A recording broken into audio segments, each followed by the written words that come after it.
Baiklah, Assalamualaikum warahmatullahi wabarakatuh. Perkenalkan, nama saya Rozan Ilham dari BP 181100106. Di sini saya akan menjelaskan perbandingan tata kelola sistem pembelajaran kampus Poltekkes, Banten dengan Universitas Metamedia.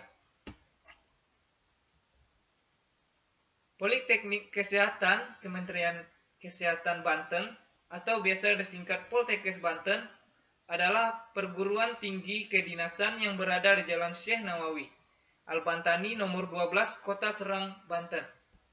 Dengan penyelenggaraan pendidikan tenaga kesehatan berstrata diploma 3 dan diploma 4 di bawah naungan Pusat Pendidikan Tenaga Kesehatan, Badan Pengembangan dan Kementerian Kesehatan Republik Indonesia. Tata kelola rencana pembelajaran di Poltekkes Banten.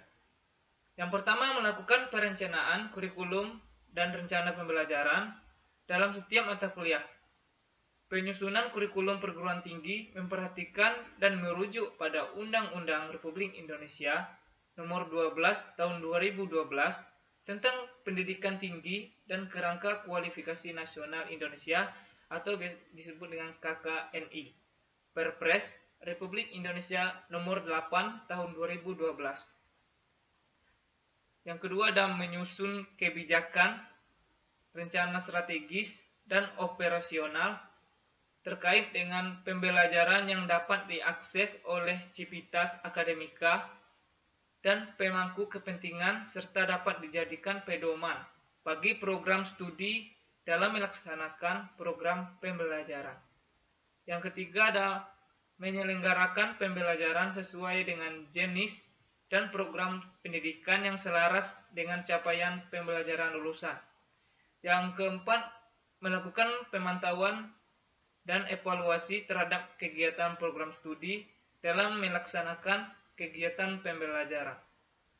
Dan yang terakhir, menyelenggarakan program pembelajaran sesuai standar isi, standar proses, standar penilaian yang telah ditetapkan dalam rangka mencapai capaian pembelajaran lulusan. Selanjutnya ada tata kelola rencana pembelajaran di Universitas Metamedia. Yang pertama, penyusunan kurikulum Universitas Metamedia memiliki beberapa program studi di bidang teknologi informasi. Kurikulum di setiap program studi disusun berdasarkan standar nasional dan kebutuhan industri. Yang kedua, ada pengembangan silabus. Setiap mata kuliah memiliki silabus yang disusun oleh dosen pengampu. Yang ketiga, pelaksanaan pembelajaran di Universitas Metamedia dilakukan dengan menggunakan pendekatan aktif, kreatif, dan inovatif. Evaluasi pembelajaran dilakukan secara berkala dan sistematis.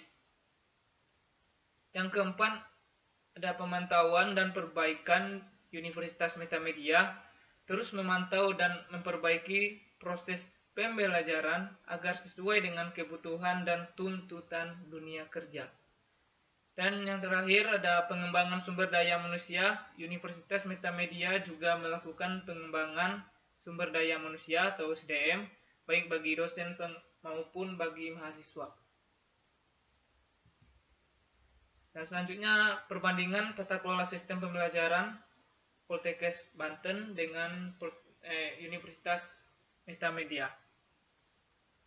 Yang pertama, penyusunan kurikulum di Poltekkes Banten disusun dengan memperhatikan dan merujuk pada Undang-Undang Republik Indonesia Nomor 12 Tahun 2012 tentang Pendidikan Tinggi dan Kerangka Kualifikasi Nasional Indonesia, Perpres Republik Indonesia Nomor 8 Tahun 2012, sedangkan di Universitas Metamedia disusun berdasarkan standar nasional dan kebutuhan industri.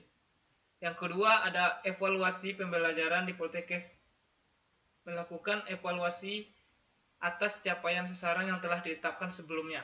Sementara di Universitas Metamedia dilakukan secara berkala dan lebih fokus pada keterampilan dan pengetahuan di bidang teknologi informasi. Dan yang terakhir ada pemantauan di Poltekkes Banten dilakukan oleh unit pengelola program studi pada setiap semester, kelengkapan dokumen pembelajaran setiap mata kuliah yang menjadi kewajiban dosen sesuai sasaran mutu. Seperti yang pertama, ada visitasi saat proses pembelajaran berlangsung baik klasikal maupun praktek.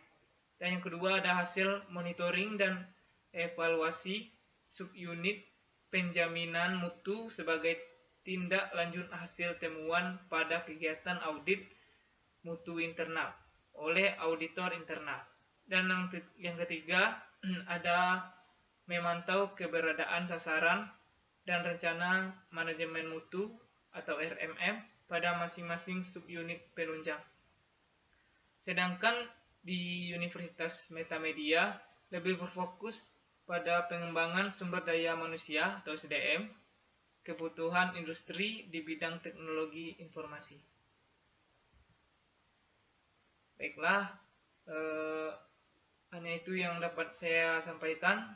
Sekian dari saya. Assalamualaikum warahmatullahi wabarakatuh.